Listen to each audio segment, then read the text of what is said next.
Habits काम कैसे करती है। 1933 में यानी कि 1933 में यूजिन पॉली नाम का एक आदमी सैन डियागो की एक लेबोरेटरी में आया। वो 6 फुट से भी लंबा और उम्र दराज आदमी था और एक ब्लू बटन डाउन शर्ट पहने हुए था। उसके बाल रुई जैसे सफेद थे और शायद आर्थराइटिस की वजह से वो धीरे धीरे चल रहा था। मेडिकल लिटरेचर में ऐसे लोगों को ईपी बोला जाता है। 1 साल पहले की बात है। एक दिन यूजीन की तबीयत अचानक खराब हो गई। उसे उल्टियां आ रही थी और पेट में भयंकर दर्द महसूस हो रहा था। बार बार उल्टियां करने से उसे डिहाइड्रेशन हो गया था। उसकी वाइफ उसे हॉस्पिटल लेकर आई। उस वक्त यूजीन को तेज बुखार था। तेज बुखार की वजह से उसकी दिमागी हालत भी ठीक नहीं थी। नर्स ने जब उसकी बाजू में आईवी लगाने की कोशिश की तो वो एकदम अग्रेसिव होकर लात मारने लगा।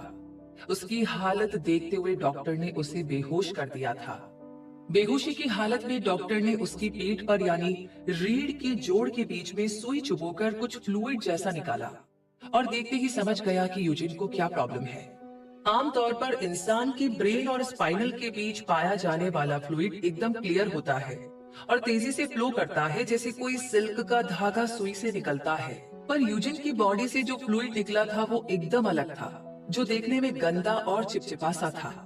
जांच करने पर पाया गया कि यूजिन को वायरल इंसेफेलाइटिस हुआ है।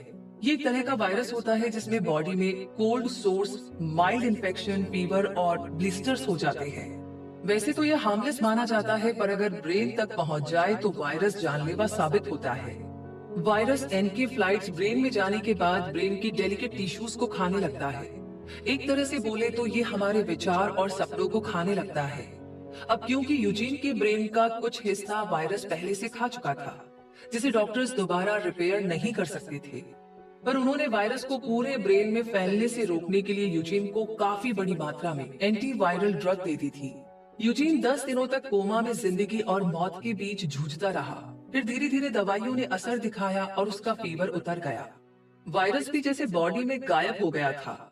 यूजीन जब कोमा से निकला तो उसकी दिमागी हालत काफी कमजोर लग रही थी और वो जिंदा और सही सलामत था। और यही सबसे बड़ी हैरानी की बात थी।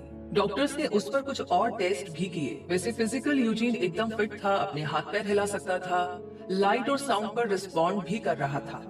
पर उसकी ब्रेन स्कैन से पता चला कि वायरस उसके ब्रेन सेंटर का एक ओवल टिश्यू खा चुका है और जहां पहले क्रेनियम और स्पाइनल कॉलम मिलते थे, अब वहां पर सिर्फ एक खाली जगह नजर आ रही थी। डॉक्टर ने यूजीन की वाइफ को बोला कि मुझे नहीं लगता मैंने किसी को भी इस तरह मौत के मुंह से वापस आते देखा हो। मैं आपको झूठी उम्मीद नहीं देना चाहता, पर यह केस हमारे लिए भी एकदम अनोखा है। फिर कुछ हफ्तों के बाद ही यूजीन को हॉस्पिटल से छुट्टी मिल गई और उसे रिहैबिलिटेशन ट्रीटमेंट दी जाने लगी।